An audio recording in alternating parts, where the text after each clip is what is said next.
This is the Draft Season Podcast. It's your boy Sean 5K, definitely in the building. Black Twitter's #1 fantasy sports and entertainment show is in the building. Raz will be joining us shortly. However, we do have a great episode for you guys today. A lot more of that great basketball content that you guys have gotten used to coming from us. A couple great guests on this show, which we're going to get straight into introducing them. Friend of the podcast, making this great return to the draft season program. He's hot in these streets, man. He's definitely put out a lot of great content. If you are big in the NBA space, if you care anything about good NBA content, you definitely should be checking out all the stuff that Matt is out here doing. The quest for the best. If you didn't check out the previous episode we had, definitely check that out. As well as some of the writing that he's done for Basketball News and Raptors Republic. Matt Issa making his return to the program. Matt, what's going on, my guy? How you doing today, bro? I'm doing great, Sean, man. I would ask you how you're doing, but we did spend a good 20, 30 minutes talking about that beforehand, so it's good to be on. Yeah, man. So we all out here, man. We good. Shout out to everybody that's fighting through these sicknesses out there. We're gonna put prayers up for you because we know everybody's getting sick, NBA, NFL. So we hope you guys are doing well out there. Everybody rocking with us in the YouTube and the Periscope. And this other brother that I do have on the program with me, definitely podcast that's been in my recent rotation. Somebody that you definitely should be tapped into.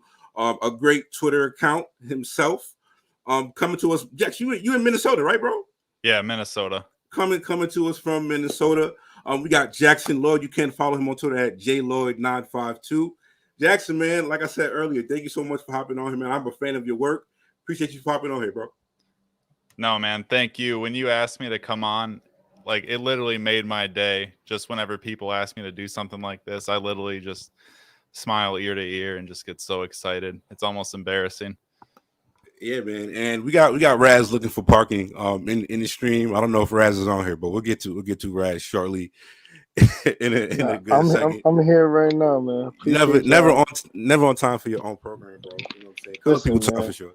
Listen, it happens. I appreciate y'all joining us on time. The recurring theme here is I can never find parking, so that's what we're going with. But you know, coming live from where I often do. I know I missed the intro. Queens, New York, via the car today. I'll be on cam soon. But Jackson, Matt, appreciate you joining us today. Thank you. Yeah, man, so I think, yeah, man, like we were saying, because we get straight into the proceedings this evening. Actually, we're on the eve of some history today. So actually, I want to start it off here. Just a quick Steph Curry aside. Obviously, gonna make some history tonight in the Garden. That threes record, but just we could go around the room real quick. But like, obviously, Steph, the barrage of 3-pointers. Since he really beat the ankle injuries. When that had him down bad. Since then, to be honest, like Steph Curry, Heat Check has been the best show in basketball. To this day, it's probably the most exciting, you know what I'm saying, sentence you could probably see Steph Curry going ape shit somewhere. So I'm just ask you guys, like, obviously Steph's going to break the record tonight against the Knicks, but just quick, what comes up to you, just your favorite Steph Curry performances, to where like he was on like some superhuman other shit. So I mean, Jackson, we'll start with you, bro. Like, what's your favorite Steph Curry performance that just comes to mind?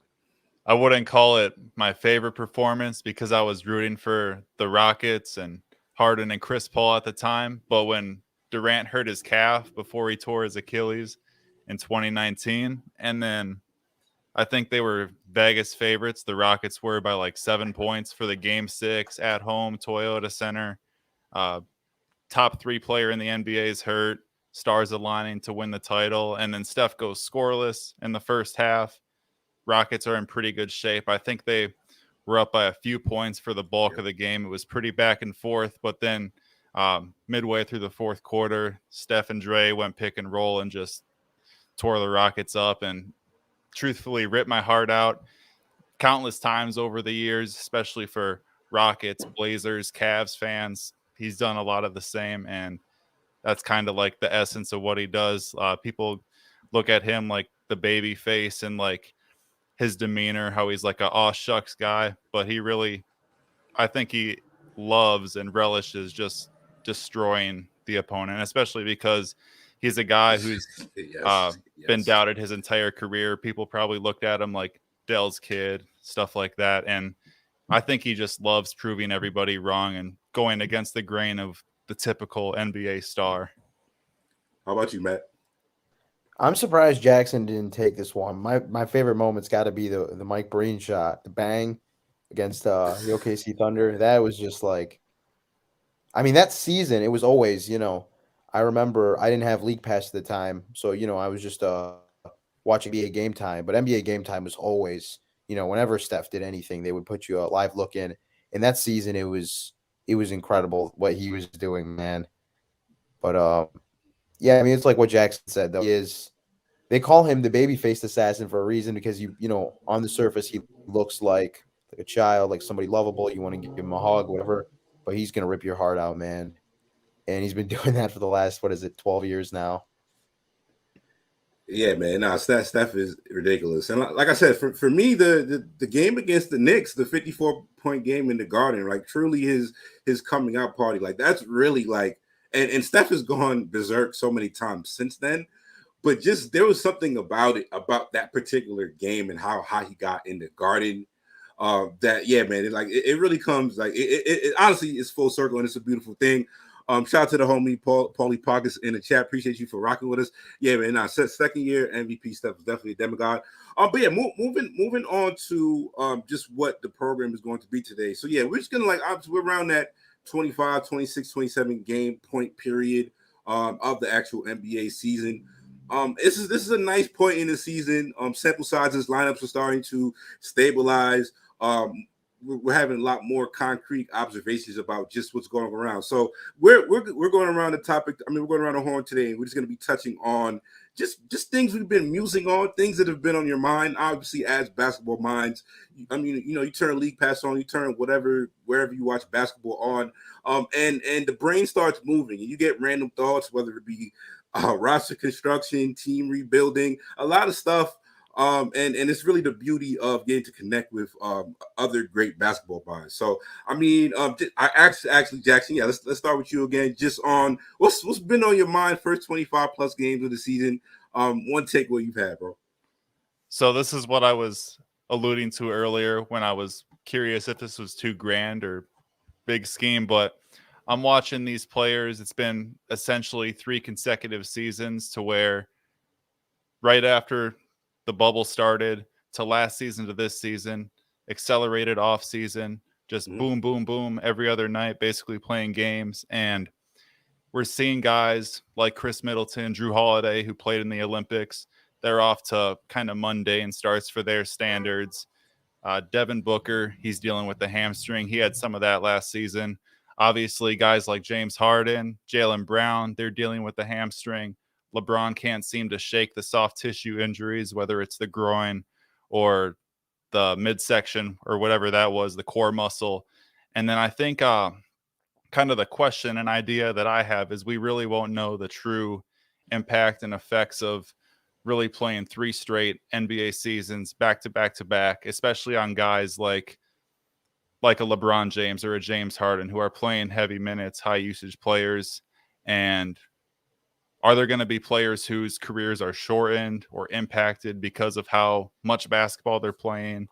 And really, like, for example, does Michael Porter Jr. get hurt if it's a typical NBA calendar schedule the past 3 years? I don't know. That's obviously just a hypothetical. And if was a fifth, we'd all be drunk. I could throw that out there all day, but just kind of my general sense of it is these last 3 seasons have been so difficult to navigate, not only mentally, if you played in the bubble, just being enclosed in a theme park or amusement park for that long would be difficult. Even as a millionaire playing basketball, it's a game, but when you're doing it that long in its entirety, it's definitely going to start feeling like work.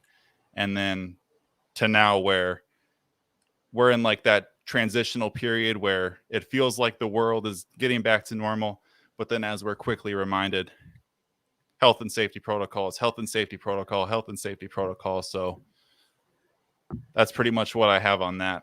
No, I think it's a really strong point. It's definitely something like Kawhi was on my mind earlier, just thinking about him. Just like it just crossed my mind. Like, damn, I miss watching Kawhi ball. Like him being out, like sucks. He's really Every day, man. he's every day I miss that.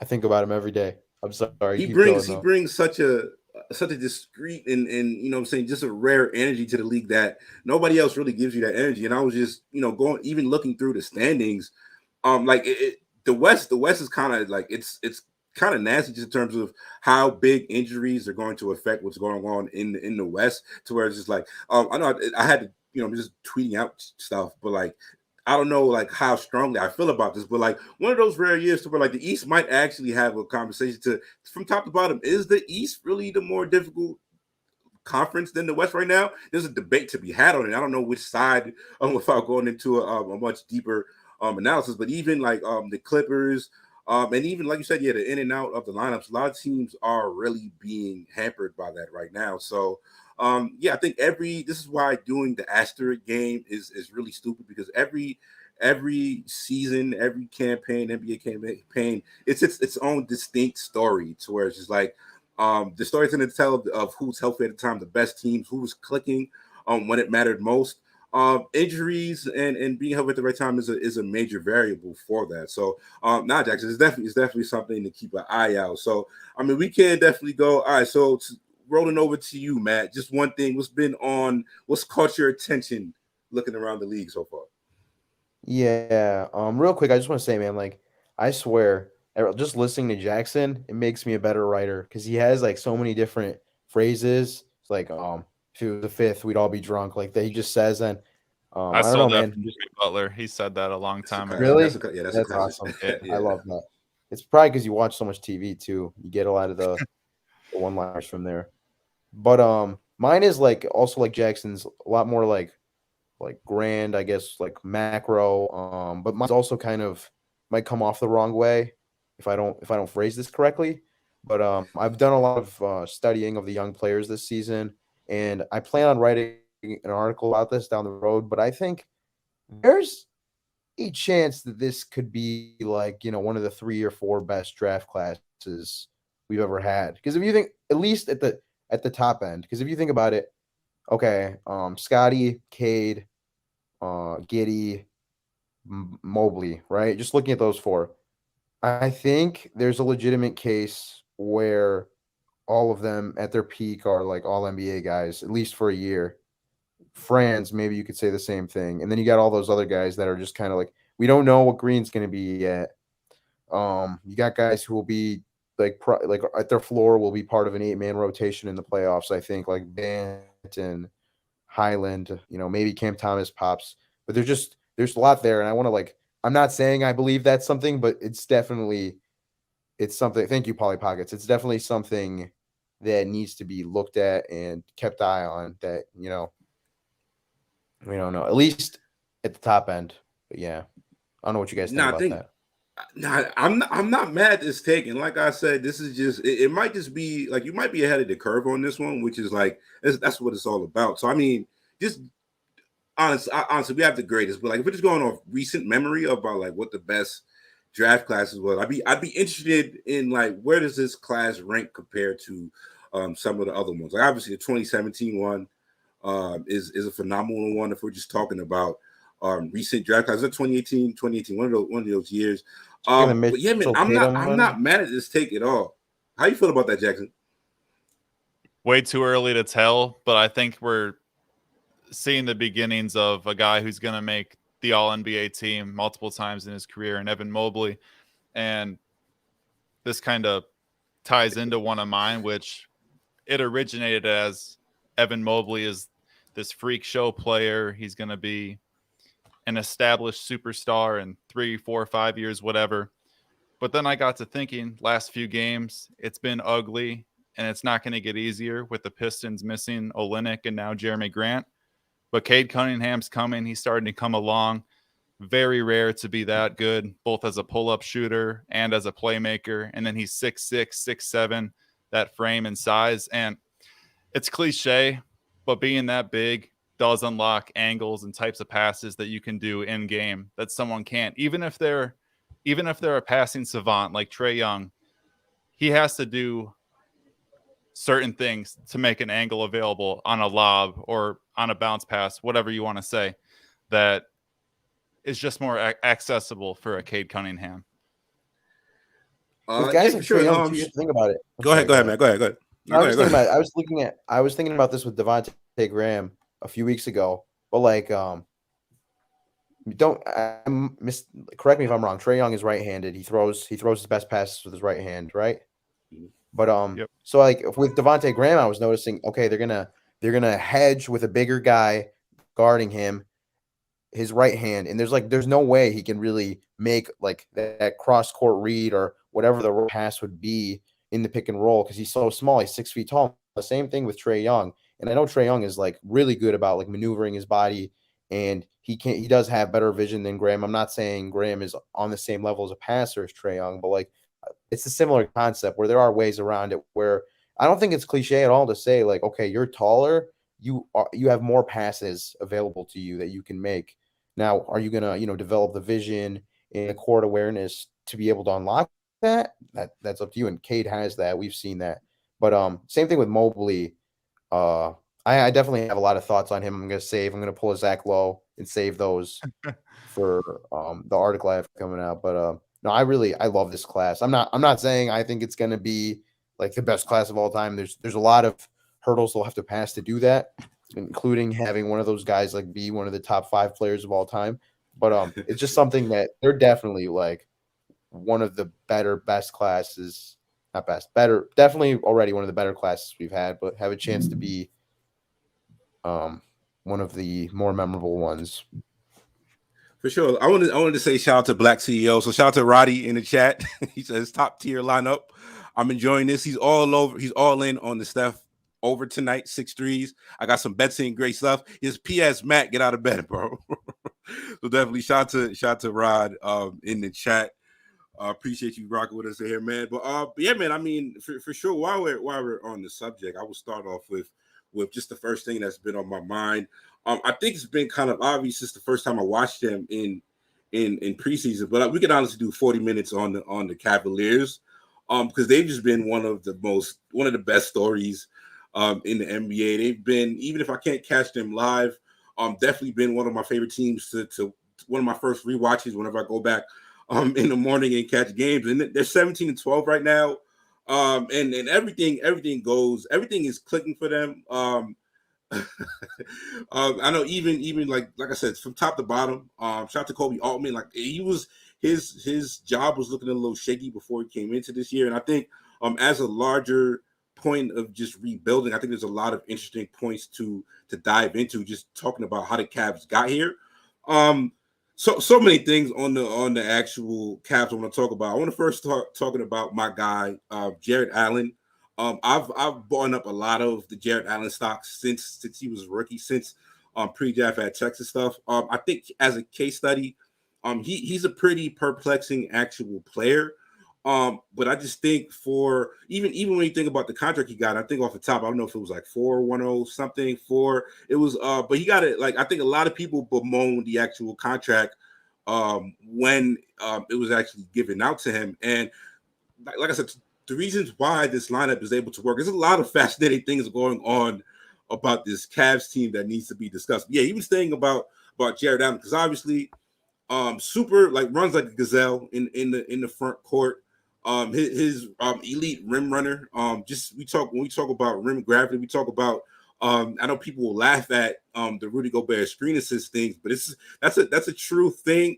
Ask any point guard, any guard, and they will tell you about the importance of setting really good screens. If you watch any game, you see how Jarrett Allen is able to get open space for Darius Garland, rather it's getting to his pickup shot or even getting straight to the cup.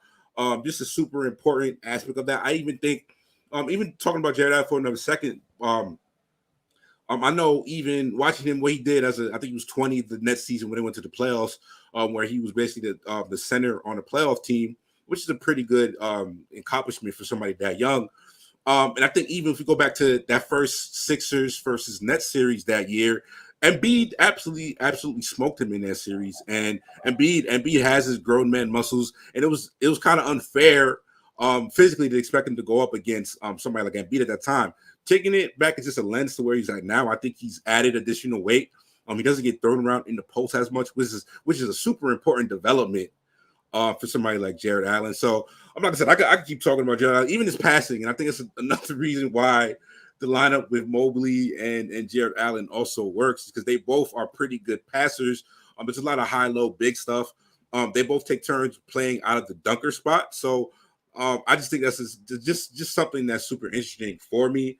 Now, I don't know if any of you guys wanted to jump in before we talked about some Darius Garland because that was very long-winded. But yeah, the Cavs are a great show to watch. I don't know if you guys aren't watching at home.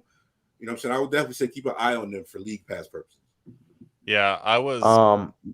Go ahead, Jax. Sorry. Oh, okay. I was completely No, wrong about the Cavaliers. I had them before the season in my lottery tier of teams, and then a couple weeks ago when Mobley and Allen and Sexton and all them and Markkanen, Love, etc., when they were all out, I basically said they're a great story, but I think these next 2 or 3 weeks are going to put them behind the 8 ball.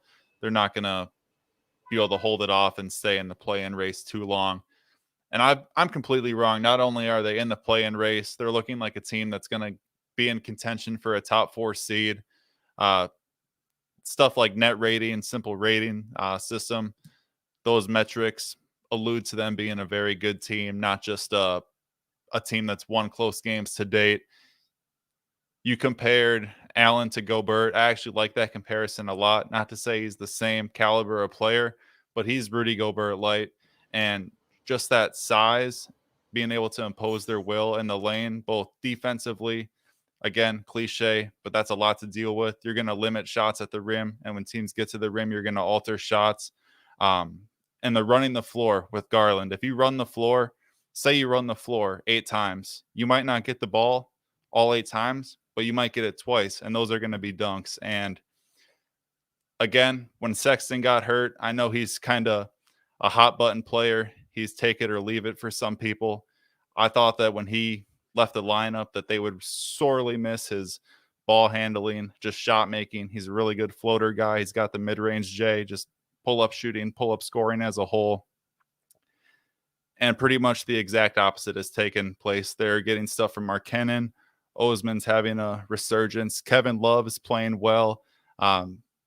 Previous couple years might be the biggest surprise of everything. Yeah, like they tried so hard to trade him, and he was kind of being a bit of a whiner the past couple years. When he threw the ball, I think it was versus Toronto. I might be wrong about that last year, but anyways, long story short, I was so wrong about them. It was Toronto. Yeah, but I was just wrong about them completely. Yeah, but man, you got any Darius Garland love to dish out?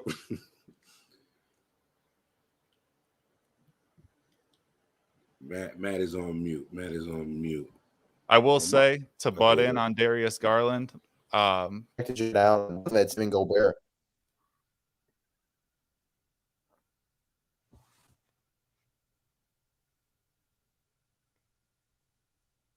Sorry, is everybody all right? Yeah, can you guys hear me? I think Yeah, we're all good. Okay, yeah, we're all set. Pardon about the technical difficulties. May, I don't know if you could go ahead if you had anything on Garland, bro. Am I good now? Sorry. Yeah, you're good. You're good. I was gonna say more not Garland, Allen. His one thing that's different between him and Gobert is I think Allen's already probably better than Gobert is. They do a lot of stuff with like trying to get him on the elbow and have like Garland or Love or Markkanen or whoever it is. But no, Allen's playmaking's been like a surprising development. Just him putting the ball on the floor sometimes from the elbow going towards the rim.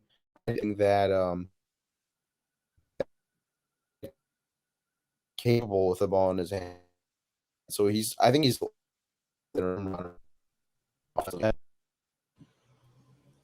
yeah, nah, for sure. I know. Yeah, like I said, I could do 40 minutes on the Cavs. And they've just been one of the best stories around the league. Raz, I don't know if Raz is in here with us right now, but Raz, you can pop in if you did want to if you did have anything to add.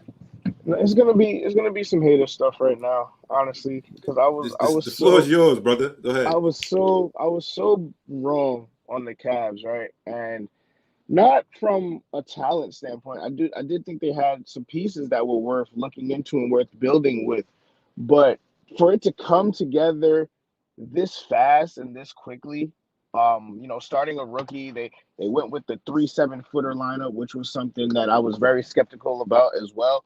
So I mean, it was just one of those things where it's like a lot of gimmicks were being rolled out to me in the beginning of the season. So I was noticeably very low on the Cavs, and I think that was a general consensus. I don't think I was, going out of my way to be low on them. I think everybody was pretty low on the Cavs there. But the way Mobley For has been sure. playing,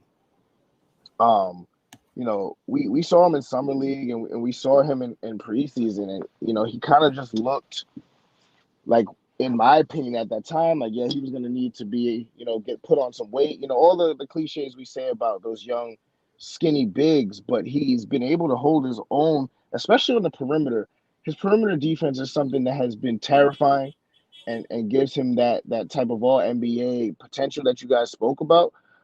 Just like that foot speed as a big man. And then pairing him with Darius Garland and Allen has been kind of a whirlwind. And I was low on Garland, which not from a not from a talent standpoint again, but I thought it would take him a lot longer to get to this point in the NBA just because he didn't play much in college and he missed out on those reps and he was playing for a bad organization and a bad team. So I thought it would take us a little bit longer to see the true Darius Garland. But I mean, the Cavs look like they're here to stay. I'm not buying top four as of yet. I still got to keep that ounce of pessimism there.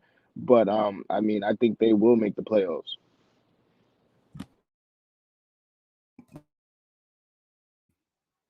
Yeah, what else you got for us, Raz? Or we get to your observations, your first observation. Yeah, I mean, obviously Scotty Barnes, Scotty Pippen. I don't know. Might be the same guy. I will never stop, screaming Scotty Barnes praise. But I mean, we can stay at home with it, right? James Harden is one of those guys where they said these rules would affect him. The rules have stopped affecting him in terms of him being able to get to the line, but he just looks a step slow or two. And I'm a big Harden guy right now, and even some of he's still facilitating, but it doesn't feel the same. He doesn't have the same pop. I don't know what this team is missing, and to say that is they're the 1 seed, right? So obviously they're rolling because KD is, the best scorer to ever do it right now, and I think that helps. But I mean, if Harden can get back to 80% of himself, this team is gonna take a lot to beat them coming out of the East. The Knicks are broken. That's I don't know where and how to start to fix that. Um, the easy blame there is we can blame Julius Randle, but we're kind of still in the same spot we were last year. You can just key in on him, and we lack someone that's going to be able to get him the ball to operate in spots that he needs. He's still initiating his own offense, which is our worst nightmare. RJ has not improved. And obviously he shot the lights out last year, and I wasn't expecting that, but he seems stagnant and it maybe even a regression. And he did have COVID. He was sick, he was sick and now he has COVID. So maybe this is a lot of that playing into that. But he's been shooting under like 40% for the last month. Tibbs has shown no imagination with the offense. So I'm worried about the Knicks in terms of playoffs and worried about the Nets in terms of championship if Harden can't figure it out. And just to cast my net just a little further, Heel Jokic is now my new favorite player. Um, he's leaned into the dark side. He's getting thrown out of games with 25 points, 19 rebounds, and 9 assists. Like he's the GOAT. So Heel Jokic is what I'm here for. I need to see more of that. Please get him some help. Michael Porter Jr., we spoke on him earlier. He got the bag and decided to sit out. Very, very Hold on, legend Raz. at Hold the on. big. Not to cut you off, bro, because we're moving a little quicker. Jackson. I want to get your thoughts on the Harden thing. Oh, he's Now, in COVID too, by the way. Just yeah, the notification just came through. I definitely just saw that. But Jackson, what has been your read on Harden this season? Is it just a working back into shape for him?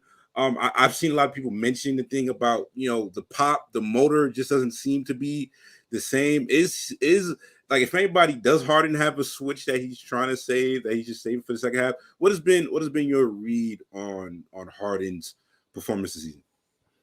So to backpack on Raz, his point of the playmaking not feeling the same. This year, there's been countless instances where I think he's picking up his dribble maybe 12 to 14 feet from the basket, and he just looks indecisive on what he wants to do. And sometimes he'll try and enter the ball to the roller. Sometimes he'll try and kick it out. And obviously, he's not going to take a mid-range jumper too often, so teams aren't concerned about that. And I feel like opponents are kind of sitting on his kickouts a little bit.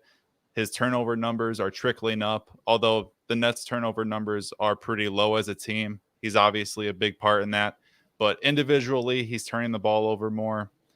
And I don't think it's the first step. I think he looks quick. I think he's getting by guys. But at the rim, when help steps up, he's not doing really anything finishing over them. Even the floater, he doesn't have it calibrated. I feel like every single game, it's either been too strong or too short, just some weird misses where he's barely getting off the ground. I'd actually term it as it's not his first step, it's his last step where he's got to plant, jump, and get up. I think the help defenders are really dominating him at times, and the rim percentage is starting to trickle up. At the same time, from like 4 to 10 feet, he's not converting, and the volume is way down. He's starting to get the foul calls. I think he's kind of figured that out. I'm not surprised about that. He is a genius of a player, and the league as a whole, I think it's kind of reverting back to what it previously was in some ways with the fouls that are being called again.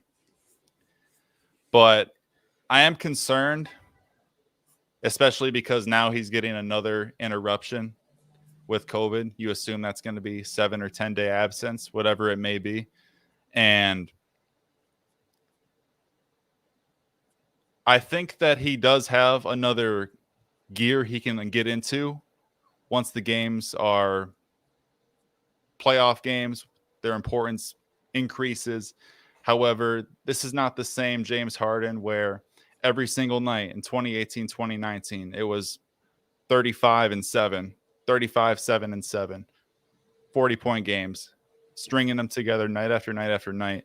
And a sign of that really was the Houston game where Durant rested, where they really didn't get anything going on offense. Houston was trapping a lot of the ball screens. But when you're a great player, such as a James Harden, you're used to that. Literally every level of basketball you've played at, you've had 10 eyes on you at all times. You're the number one concern of the defense. And I just think it's a combination of poor decision-making, picking up his dribble, the last step, not being able to convert over help defenders, and kind of just up and down shooting as a whole, to where some nights he has the pop in his first step. Others, he's just missing step back after step back after step back. And others, he's just, honestly, he feels kind of uninvolved in the game at times. Yeah, no, those are great points. Like the Nets are very quiet. I don't know how it's possible to be a quiet 19-8, but that's kind of how the Nets have kind of been. I think everybody just kind of like waiting for something to happen in the second half of the season, whether it's Kyrie. But yeah, if Harden definitely has a second gear, that net team is going to be. I feel like everybody knows it's going to be scary. So, Matt, we could go over to you. I don't know if you wanted to comment on any of the rapid fire Raz had, or we could go through a couple of your observation takeaways, whatever.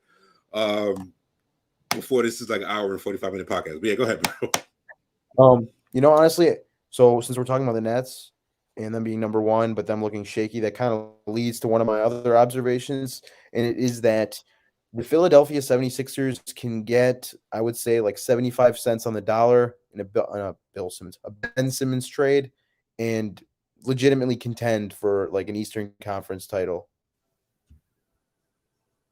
I agree, to butt in. And I think that if you're Joel Embiid, I think this is where you got to flex your muscle a little bit to the front office. And you got to say, it doesn't matter who we get. Obviously, it matters, but they need somebody, because you can't just have that salary slot be nothing. Especially we've seen when Embiid gets COVID, how they struggled. Now, presumably he won't get COVID again, through the end of the season. Hopefully, Philadelphia's dealt with the worst of their outbreak issues. However, what if Joel Embiid has to miss 2 or 3 weeks with a bum ankle, with a bum knee, and you go 1-4, 1-5, 1-6? Suddenly, you're the 7th seed or the 8th seed, and then you're in the play-in. And no matter how good you are, you want to avoid that. Even if you think you're going to win the play-in, advanced into the first round, just getting that extra mileage on your body is never a good thing, especially with a player like Embiid. And then you only get so many bites at the apple as a basketball team, as a basketball player in your prime. Every time you think that you'll make it back or it's okay that we lost, there's always next year. It's almost never not your year next year. So you got to capitalize on your opportunity and take it when it's there. There's been some whispers that Morey is going to hold out and potentially sign and trade for James Harden in the offseason. Obviously, that would be an insane fit. However, you cannot waste, is this Embiid's age 28 season, age 27 season, whatever it may be. This is one of his. And you know what? Embiid's... Go ahead. I'm sorry. Go ahead. I was just going to say, you know, Embiid's not going to be like, you know, we're seeing a lot of guys play later into their 30s and stuff. Embiid will not. He'll not be one of those guys. He is for sure the classic old school Alonzo Mourning type. Like, you know, I don't know, Alonzo was done for different reasons early, but you get the point. Like, he's a brawler, he's a banger, he's a bruiser. I mean, you know, you can't count on him much past like his early 30s. So his peak especially is like something they've really got to monitor.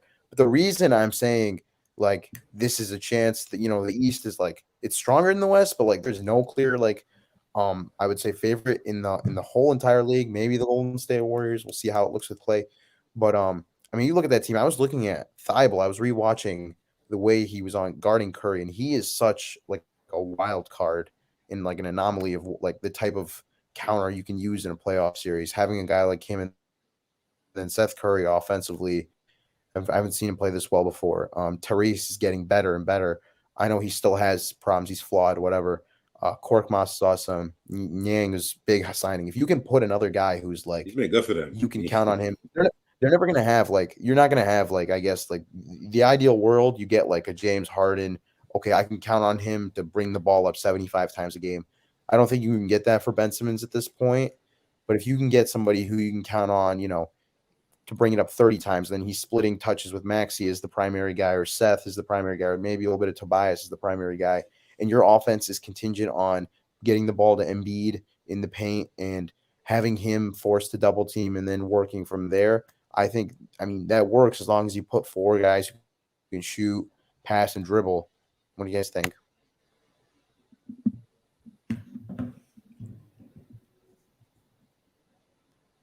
So you said you would take a trade if it's 75 cents on the dollar and said, even if they can't get the star player anymore.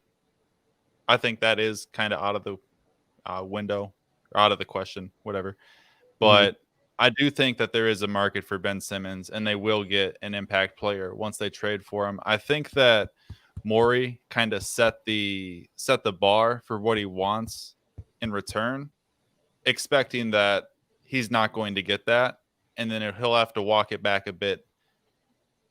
I think he's more internally. I think they're more understanding of what the actual market is, what they can get, and then I do think that this is something that'll resolve itself by the deadline. And like you said, with the Seth Curry playing so well, Tyrese Maxey's been one of the breakout players of this season. And actually, in all honesty, all of their kind of marginal roster moves and draft picks, seemingly every single one of them is hitting. And they got the foundation. They have an excess of those guys, actually, that they can't even play now. He's a top 10 defense. You put him on the floor. They remind me so much of the Raptors, but they have their one focal point in Embiid, in that they have 5 guys who are like great, like secondary, tertiary guys who would like scale really well with like, you know, the high usage ball handler, and they're just looking for the one high usage ball handler on the perimeter. But I mean, if you get like, I saw my buddy post something on Twitter, it was like, you know, some assortment of picks and Simons, Anthony Simons, Simons, and CJ and Anthony. I think that's enough ball handling where you have like a team that can compete for a title this season. I think the probably the most interesting thing on that front is, and I would coin it like I just have a bunch of teams that I wrote down and I put them in the time to blow it up column. There's a bunch of teams out there, and I think for whatever reason, NBA franchises are like they're afraid of just blowing it up, even when they have signs that things aren't working. So like there's a bunch of teams that I could put in there who honestly should be in the Ben Simmons sweepstakes trying to get it. We could talk about Boston. We could talk about Indiana, possibly the Blazers, Sacramento. There's a lot of teams who should be seeking a upgrade or something like that. So I want to roll over to my next observation. Another thing I wanted to talk about. Them Memphis Grizzlies though, man, grit city, whatever it is. They continue. They like I say this like whenever I look at their roster, just in general, they have a bunch of my favorite, just glue guys and role players on that team. And even though they've lost Ja, they haven't really missed a step at all. I think they 7-1 at this point. Jaren Jackson having his breakout season and really taking it to a next level. I think it's just super interesting, and I know I did tweet this. So I mean, Raz, you were at the game recently. You were at the Grizzlies Lakers game. What was that Thursday? So I mean, I will get your opinion on this in a longer front, but it was something that caught my eye just looking through. Obviously, if you want to make the small sample size argument, the Grizzlies had what was it between like the first 19 games that Ja played, they had the worst defense in the league. I didn't know necessarily what to make of that. Ja's never really been a plus defender. But last time I checked, they had the best defense in the league before the weekend. Since Ja was out in those 8 games. Memphis's defense is about 12 points better per 100 possessions with Jaren Jackson on the floor. Jaren's always been a special type of player to me. I think that contract that Memphis gave him is looking lovely for them right now. Even like I know a lot of people talk about Jaren not being somebody who he's not somebody who's going to get you a double-double. He's not going to grind on the boards for you. And some people really, they've dinged him up for not being really a rebounder like that. But from my perspective and from my coin, you can't really find, 6'10" forward and centers who can shoot 38% from 3 with the perimeter agility to guard literally almost anybody that you need to on the perimeter. I just think those are much more rare attributes to really find in a center. And I think he can play next to any big that you really want him to. That's not really going to be an issue for Jaren, just because of the versatility that he brings. So yeah, man, I think even Memphis, they're over exceeding. Even as somebody who's been a super Memphis fan, I thought some of the direction that the front office was trying to go in the offseason was more geared towards the future instead of winning right now. But just what you guys have seen from Memphis, at least, like I don't know what to take away exactly from the Ja Morant defense thing and his defense being so much better with him on the court. Does anybody have any good theories or thoughts on that between you or Jackson and Matt? I wouldn't put too much stock into the he makes them a terrible defensive team thing, because last year I think they were like 6th in defensive rating, so they can put up theoretically a serviceable defense with him at the spearhead of it, whatever. But it is weird because like you look at Ja Morant, he looks like he's like 6'2", 6'3", he's really athletic. He looks like the kind of guy who should be able to get up in your grill, play really strong point of attack defense. He's strong, he absorbs contact well. So I really wonder what his thing is on defense. But I don't know, Jackson, if you could help me parse that out. But I definitely wouldn't say you can't build like a good defense with Ja. Yeah, no, I wouldn't go that far. But it's just I don't know what to make of it exactly. I think we're overblowing everything. We're like overblowing the whole fact that I know it was a super small sample size before he got hurt. And now in the super small sample size that they have without him, the defense is gangbusters. And I think from there you have to think Jaren Jackson, he also was coming off injury. Like this is him getting back into form. He's playing himself back into game shape. Dylan Brooks was out for a bit. I think just the whole continuity of that team kind of changed once they got the sums of all their pieces back together. Ja by no stretch of the imagination is a good defensive player right now, but the team that they usually put around him is not that bad on defense. And I think they just didn't have the time to gel. They were working some of that stuff out. And I don't think they'll continue to be the best defense when he's back, obviously, but they're not going to be the worst defense. And I think adding him back with that offensive explosion and with everybody else already rolling, with giving everybody else a little bit of a chance to get into a rhythm and to kind of hone what they're going to be this season, I think the Grizzlies are going to be a pretty solid team, down the stretch of the season. I don't think the defense with Ja will continue to be that bad. I think that it's just natural for a team that's probably somewhere on the spectrum of 16th to 24th on defense. It's going to ebb and flow at times. And it's unfair to Ja to say the defensive issues lie on him. And the reason I think that is because the Grizzlies are one of the best teams in the league in terms of being equipped to handle an injury to any player, but even to a guy like Ja, because Tyus Jones, one of the better backup point guards, while it's not ideal, Dylan Brooks and Kyle Anderson and DeAnthony Melton are all capable secondary guys. And I think that it's been a weird season. A lot of the games that Ja did play, Dylan Brooks missed, and he's probably one of their top two defenders. I think that if this is the jump Jaren's making, I think since he came back from injury last year, he's kind of shored up some of his rebounding issues. He's starting to get his minutes back up. Fouling's always been an issue. That's getting a little bit better. And then also just playing healthy basketball for months at a time is allowing him to kind of establish that rhythm on the floor. So some of the on-off stuff is definitely because Jaren's minutes were inconsistent. Dylan Brooks was hurt. Now they're playing at their levels. And then Ja basically exits at the worst time because I think they were really starting to hit their stride, or they're hitting their stride now, I should say. Yeah, and I love the Grizzlies. So it's just something to look at the numbers. It didn't make any sense to me, but yeah, I think it probably is a little statistical noise just on that front. But yeah, I definitely agree. The Grizzlies are they're well coached. Yeah, go ahead, Raz.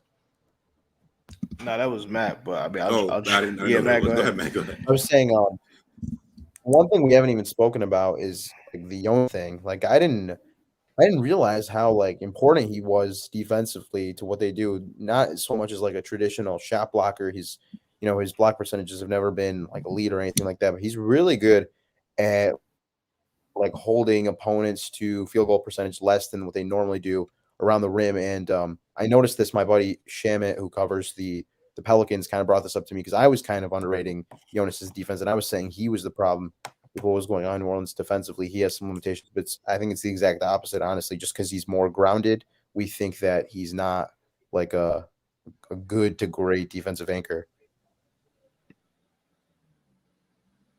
Yeah, I mean, I think the Steven Adams fit was also something they had to work out as a team. Not that he is some offensive,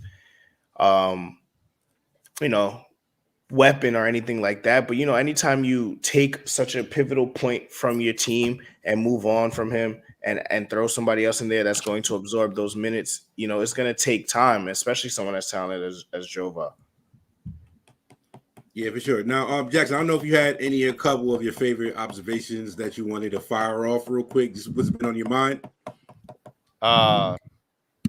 Really, I've been kind of spitballing with this idea. I usually avoid making grand statements like this, but to me, there's really been 5 players this year that look like they're a cut above the rest, which is KD, Steph, Giannis, Jokic. And I think since LeBron has come back, he's starting to play his Terminator minute loads. He's starting to put up 30 and 8 all the time. And this is not LeBron James of 3 years ago, where he's going to say every single fourth quarter when 2018, I believe they only lost one game. They were leading in the fourth quarter entering it. I might be wrong. I might just be completely off on that. He's not that player anymore. However, Game 7, everything on the line. Can we definitively say that he's not the best player in the world? I think that this recent stretch has shown that not only he, but Davis and Russell Westbrook, they're going to start clicking, and he's going to put himself back into that best player in the world conversation. Now, he's probably not going to get in the MVP talks unless something like last year happens where some of the candidates get injured. But he's definitely still, even at age 37, one of the top players in this league. And then to me, those are just the 5 guys that have been a cut above the rest. Obviously, things are subject to change. I'm obviously one of the bigger James Harden guys out there. In fact, I called him the best player in the league before the season. That's looking pretty ridiculous right now. So we'll see how that ages. Obviously, Luka, Vegas favorite for MVP entering the season, has not been himself. Apparently came into camp 260, and then he's got the high ankle sprain now. So lots of stuff to sort out. But those are just the 5 guys that I think, like, yeah, they're him. They're the best players in the league at this point in time. How you feel about that, Raz? So I'm trying to figure particularly the Bron part of it. Like, is Bron still in that? Like, for me, I still feel like somebody has to, from that like top 4 or 5, whatever. Yeah. Somebody still has to slay him before we can be like, yeah, Bron will be the best player in the series. Right. I have him top 5, right? I think on any given night, you'll have to look at Giannis, you have to look at Kevin Durant, and Jokic and Steph right now. That would be the 4 that I could be like, all right, like, yo, those 4 players right there. If you told me those 4, I have no arguments for you. Everybody else at that point now, you have to convince me that they're better than LeBron James. And then like he's playing right now, he's playing out of his fucking mind. And we're seeing how he's adjusting to being this older player. You know, like he's shooting a lot more threes now. And they're going in. Yep. Yeah, like that's what I'm saying. But they're going in. Free throw rate down. Yeah. So like he might have to, like, LeBron's one of the smartest players to ever do this. And he's notoriously known for taking care of his body. So who are we to say that he hasn't figured out which way he needs to play to be able to make a championship run? Because, you know, the last couple of years it didn't work, you know, between whatever he was going through. So that's, you know, the one thing with LeBron. I think he's still top 5. He's obviously not number 1. You know, you can argue Kevin Durant or Giannis for that. And then I think just in terms of just for the Lakers, that the fit, I'm still skeptical on. I know they're going to start rounding into form, but I'm still real skeptical on that fit. And I know there's been rumors. It's that time of the year where all of those contracts that were just signed can be moved. I'm interested to see, you know, how much of this smoke is actually fire on a lot of these trade fronts. And specifically with the Lakers, you know, they've been linked to Jeremy Grant. I don't know what that does for them. But you know, he's a talented player and he's kind of getting lost in that rebuild in Detroit. So, I mean, just a lot of these players that are going to be available for move. I just want to see what some of these teams that have funny fits may look to do before the deadline. All right. So, the last thing for me, at least, the last big one, actually 2. I mean, I just think the Jazz are really good. Nobody takes them serious, but me too. I think they have a chance. I'm sorry. I think, I don't know. Maybe me and you will just be alone on this island, Jackson. But like, first of all, they play some of the best basketball in the league. Like, if you're just looking for an entertaining game, whoever the Jazz are going up against is usually going to be a high scoring game. Like I said, this is a fun team. I think Donovan Mitchell's taking another leap, just efficiency wise, and literally he gets to wherever he wants to on the court right now. So I'm buying. I just think they're going to be a tough out for whoever. Styles makes fights, so they might need something to crumble this way. But I still think they're in that upper echelon of teams you need to be looking out to make a deep run in the postseason. Now, I spoke about this beforehand. This is before Raz got on here, but I wanted to have an honest conversation about my guy Ant-Man Anthony Edwards. Raz, I'm a huge Anthony Edwards fan. When he was getting unfairly shitted on pre-draft for liking football and you know, a bunch of the stuff that made him the reason he was, I thought it was all BS, and I think a lot of it has played itself out as BS. Even people that compared him to Wiggins as like a player, which is like, he's not Wiggins, never was. And like personality wise, it's completely different. So it's lazy for me. Obviously, Matt, you did a wonderful article on Basketball News about Anthony Edwards. If you have not read that, pause the podcast and go read that, and then come back and listen to this conversation. Support the brand. But yeah, obviously, Jackson, I know you watched a lot of Timberwolves, you watched a lot of Ant-Man, and we all probably have different. I'm not slandering Ant, bro. It's not Ant-Man slander. We gotta be truthful about where he's at in his game right now, bro. Like Ant is raw, and it's a good and bad thing. Like even some of the stuff he says in press conferences is wild to me, and I'm just like, bro, you probably shouldn't say that. I know he had a quote earlier this season where it's just like guys have to pass the ball more. I'm like, Ant, you have the highest usage rate on the team. You gotta pass the ball more, bro. Like, who are you? Stop pointing fingers. Even the thing about Cat needing to attack double teams closer, I'm like, bro, Ant, that should be a team meeting. You really shouldn't put that in the media. But I'm gonna tread lightly on this one because I think Ant as a player is pretty interesting. And I think when we talk about what his ultimate upside is and how good can he really get, some of the flaws are obvious and the upside is tantalizing. So it makes for a pretty interesting conversation. So we could close on this one and then finish with final takes. But for you, at least, Jackson, what has been your read on Ant on a night-to-night basis? Obviously, for me at least, there's certain things about him I would say as a passer that he needs a lot of improvement. He's 20 years old. This is not writing a death sentence for Ant, but I think when we talk about like passing is it's very timing based. We talk about accuracy and on time, on target. He's rarely on time and off target. Sometimes he's like a good step slow when it comes to making like even easy passes to where you would expect anything close to a elite ball handler to make. So he has a long way to go on that for you on that front, I should say. But like I said, I'm an Ant fan. So at least for you, Jackson, what has been your read on Ant? Because watching this Timberwolves team, if I had to put on like this in terms of level of importance to the team on a nightly basis, I don't know. Somebody say this is a hot take, but he might be closer to like 4th or 5th for me on a night-to-night basis for Ant. So what have you been seeing from what is your take on Ant's game-to-game improvement, Jackson? We'll start with you. So as a passer, to kind of backpack on that, I think he's a good drive and kick player, but he is not ready to be a pick and roll player. I actually think this is one of the reasons why the team has fallen apart without D'Lo on the court. And then there's some shooting luck involved in that. But to further my point, D'Lo is a really good pick and roll player.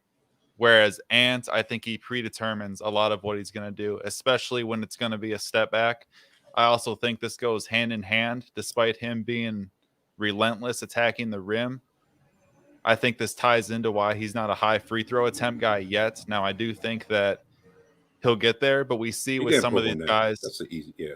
Like with Westbrook and Ant, at times they don't get as much calls as they probably should. And I think that's because of the illusion, or maybe it's a truth that they're playing out of control, because at times he is out of control. I think he's making strides defensively. He got a lot of comparisons to young Levine on that end. I really don't see it. He's able to impose his will on guys off the ball. He's able to shoot passing lanes, make plays, get out in transition. He's one of the best 3 to 5 players in transition in the league. I actually think that half-court offense, he does need to make strides, but transition offense, he's one of the best players.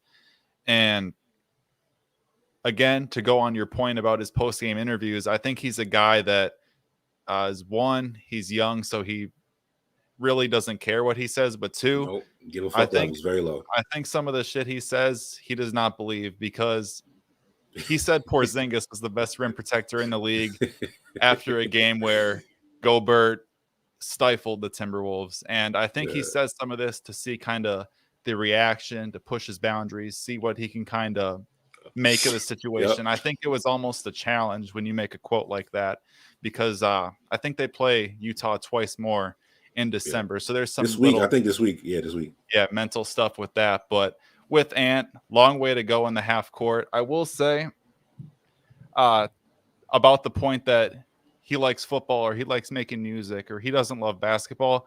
You really can't look into that stuff unless you're interviewing them, doing like sports psychology on them. Like, teams are investing in players.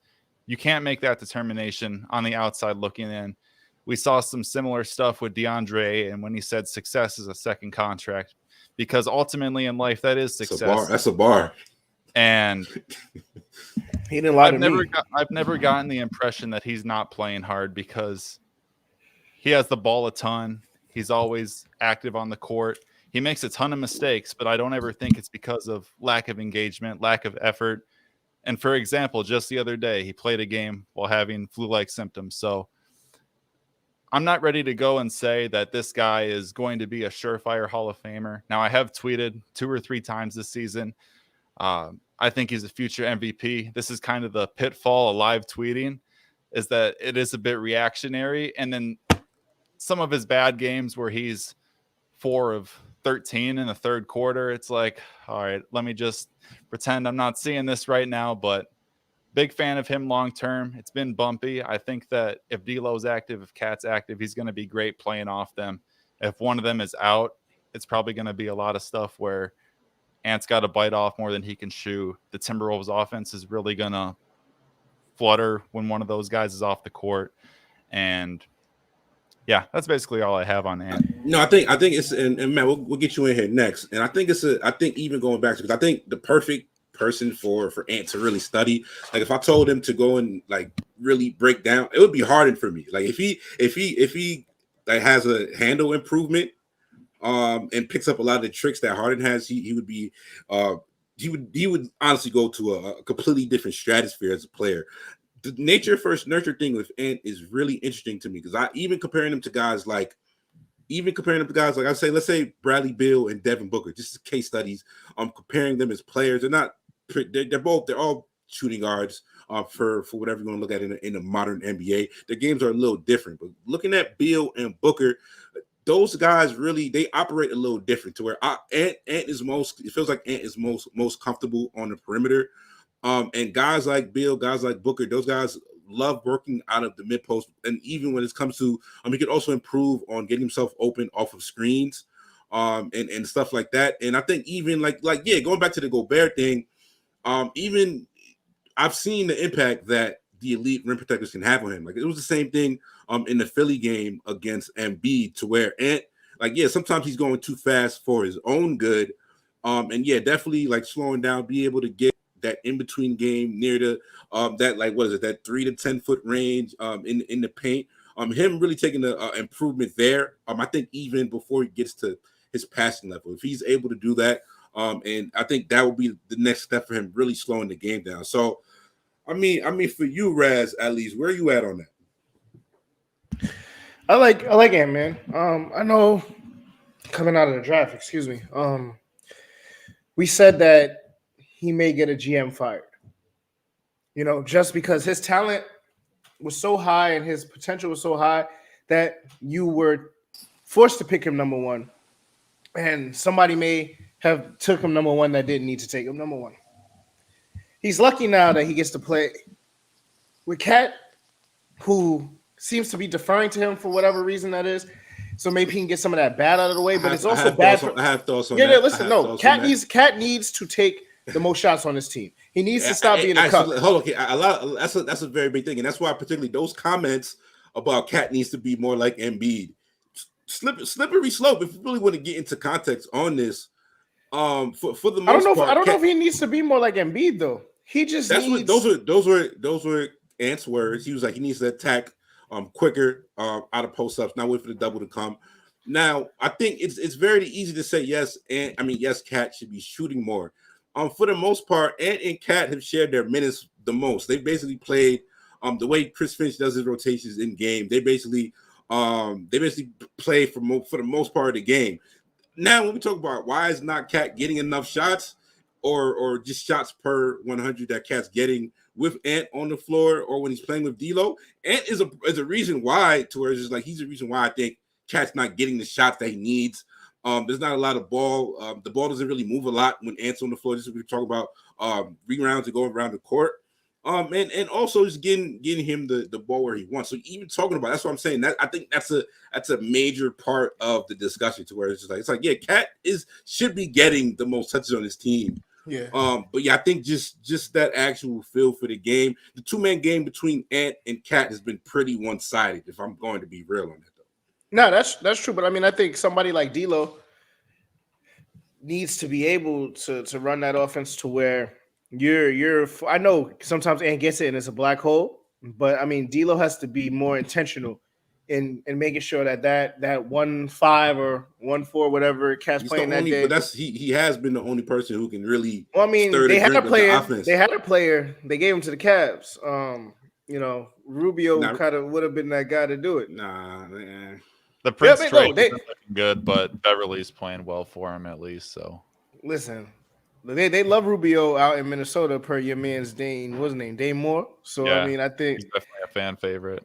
that's what I'm saying. So I mean, he would have gotten at least Cat the spot. In that when D'Lo's not on the floor, somebody else is acting as a facilitator. Because if you're leaving it just to Ant-Man to be a facilitator, the shot's going up. Where you at on this, Max? Obviously, you did the article on Ant, and I think he like breaking his game down is pretty interesting. So, doing the deep dive that you did, what were your main where you at on Ant, just in terms of what does he need to improve on most? I mean, obviously, the kid is electric. He's an entertaining player to watch. That was not the point of any of this criticism. But if we have the honest discussion about him, what do you really think is the most important steps in his game he needs to grow on?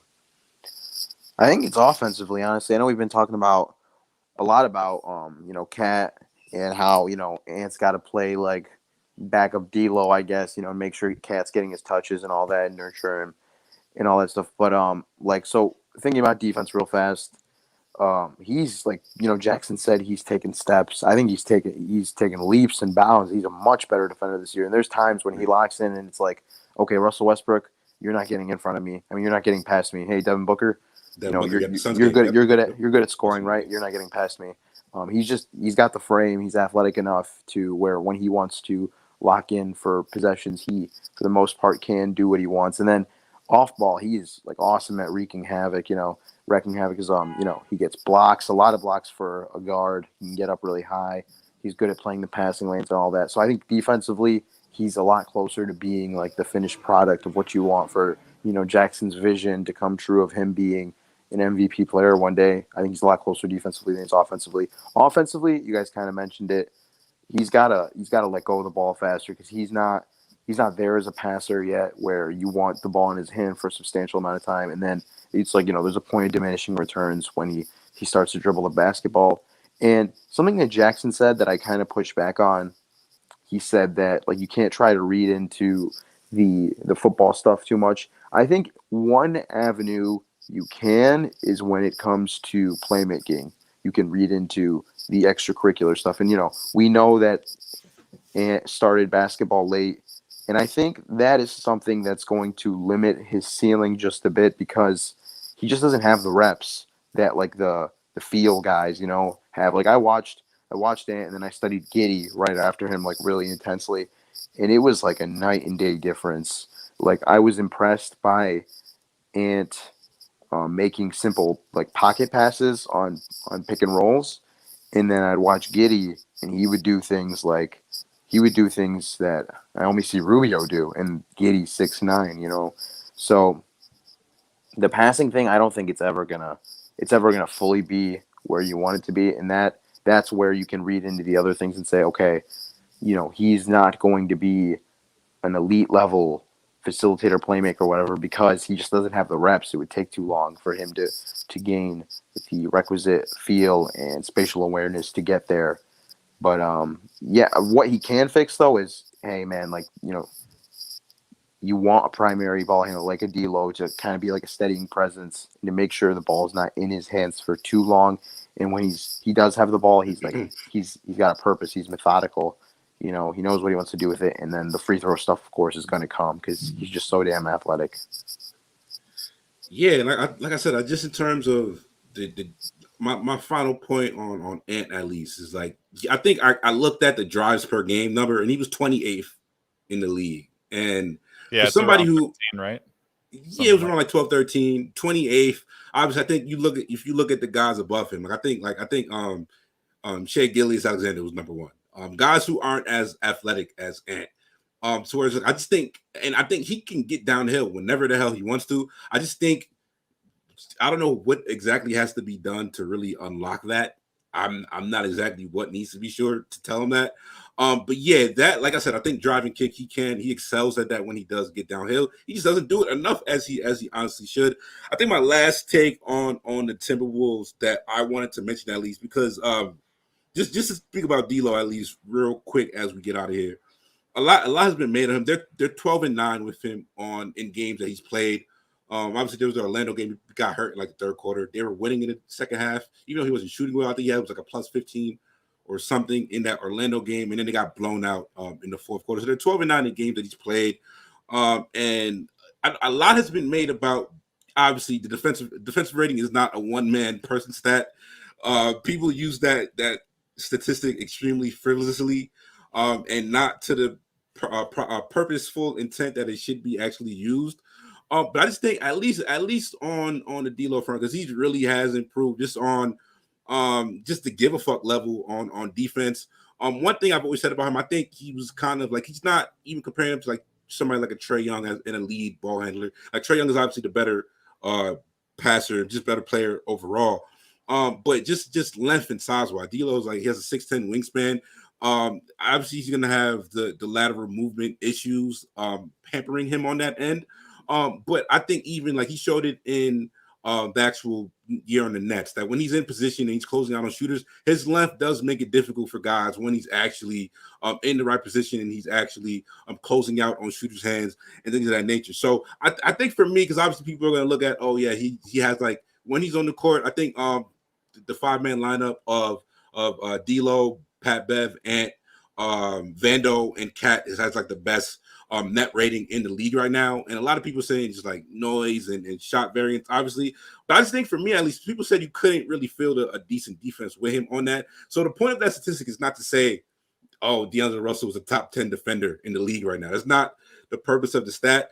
But when he's on the floor, and even when the games, I think he's missed 6 games at this point, and they haven't been able to get any momentum. They haven't been able to defend the same way. So obviously, I think he deserves some kudos. And I just think in terms of building a competent defense with him on the floor, I think a lot of those concerns are being quelled on a night-to-night basis. I could go longer on that, but I will end it there. So yeah, this has been a fabulous episode. We can get some final takes, final thoughts. Anybody want to get in?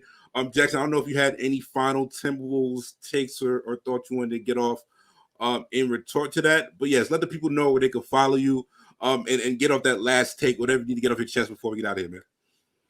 Well, I'll end it on the teams that I think are the 5 contenders, which is Bucks, Warriors, Nets, Jazz, Suns. Those are the 5 teams that I'm kind of eyeing right now as the cream of the crop. But as for following me, at JLloyd952 on Twitter, and the podcast NBA Action with Jackson at NBA Action Pod. And then I do write on occasion at Roll Call. Hopefully gonna do that more in the future. And then also I want to thank you guys for having me on.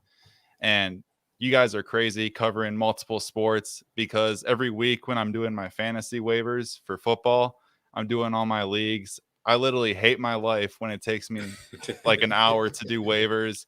And then fantasy basketball starts. I had to drop fantasy baseball. So I'm with you on that. It's a grind. I'm there. I had to drop that fantasy baseball too. It wasn't. Yeah. Yeah. But yeah, go ahead. Sorry, I didn't mean to cut you off. No, that was it. You guys do great work. Love the pod, and just it's hard to cover multiple sports, and it's really hard. Like I try and follow football and baseball too, but I really only feel well versed enough to talk basketball. So you guys just awesome. Yeah, appreciate it, man. Thank you so much. Like I said, definitely gotta get you on here in the future again, talk some more hoops. Matt, like I said, let the people know where they can follow you, get your final takes off and everything. Appreciate you popping on here again, my guy. My final take I wanted to share, and like I guess this is probably too much for like a whole send off. Josh Giddey is Magic Johnson. No, man. I don't know why people think that. I think that I've been getting things like that. That's what it sounds like. No, I don't think that. I swear. Every tweet is like, "Man, he is the best passer that was ever to be 19." You have to think about it. You have to think about how many 19-year-old passers have we had in the NBA. It wasn't like I wasn't putting you in a sample size of like 3,000 players and said he was the best of all of them. I said there's like I'm talking about guys who's like age 19, so they didn't turn 20 in their rookie year. So there's like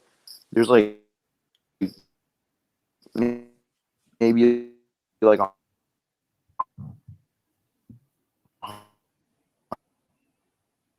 this is tough. I really wanted to get to the crux of this argument. For the tech Now you good. I,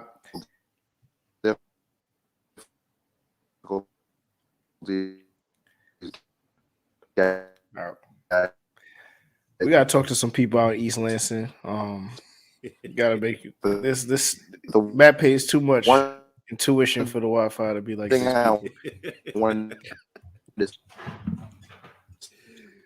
Oh shit. He's still going too. That's a funny thing. No, we can hear you now, Matt. Yeah, we can hear you now. Go ahead, bro. Go ahead. Sorry. I was just gonna say my thing was like people are finally starting to understand the value of point attack defense. I think this year that was something that people were forgetting. You know, in the era of space, we were all about off-ball defense and rim protection. But this year's really showing, hey man, I think ever since the Jazz series, it's showing how important it is to have guys who can keep the ball in front of them. So that's my big takeaway. As to where you can find me, on Twitter at MattIsa15. I do write for basketballnews.com, and I've got an article coming out for 1:37 p.m., hopefully by the end of this week. And, of course, Rise Network always. Yeah, Rise, a lot of stuff going with Rise. I got the movie. We got the movie reviews. We got Spider-Man this week.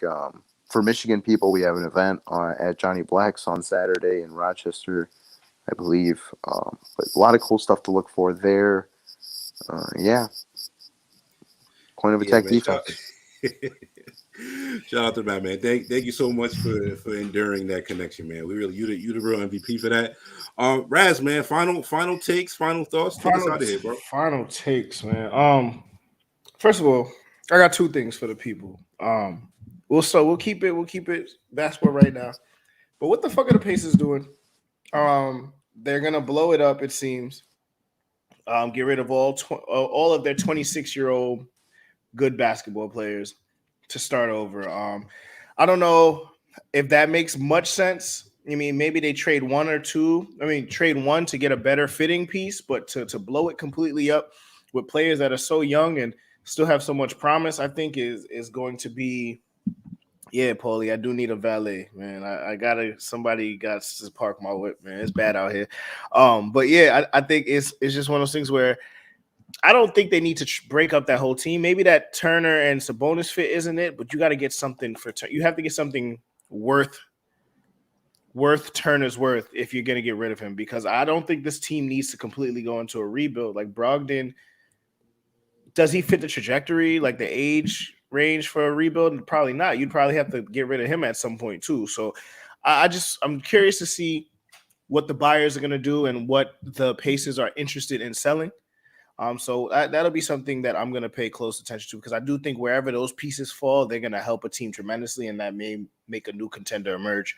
And lastly, for our good listeners and everybody who follows us, I played Sean 5K in fantasy football 3 times this week.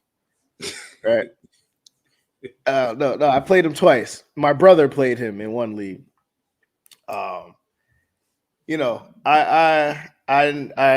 stole a first week buy from him in one league with heroics from Dalvin Cook and Najee Harris somehow.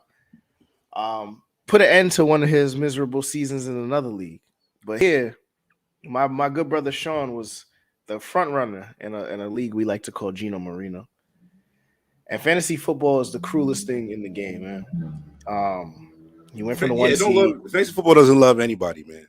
Like he was the one seed. He was like 7-1 at some point. He's finished the season at 7-7. I lost all of my players in the last 3 weeks of the season. Deebo Samuel, Darren Waller, Lamar Jackson yesterday. So I need a little help. And my baby brother, he did what, little brothers. I don't know how many of you guys are the little brothers. You guys are the most unreliable people to walk the earth. Like, little brothers are the most, you guys are terrible. But in my time of need, he beat my co-host to let me backdoor into the 6th seed. And I'm gonna win it for us, man, for the draft season people, because this is a tough way to go out, brother. All right, man. Nobody gives a shit about our fantasy team. Man, we are out of here, man. We about to go watch Steph light up the Garden. Jurassic Oh, Podcast. man. Shout out to Jackson. Shout out to Matt. Shout out to the Rise Yo, Network. Paulie Pockets, man. Get Shout out to Paulie with Pockets. me on Twitter so I can send We're you gonna some send you Hennessy some or Hennessy, something, my bro. brother. We're gonna send you some Hennessy, my guy. That's the podcast. Make sure you subscribe to that YouTube channel and everywhere that you get your podcast content. We out of here, man.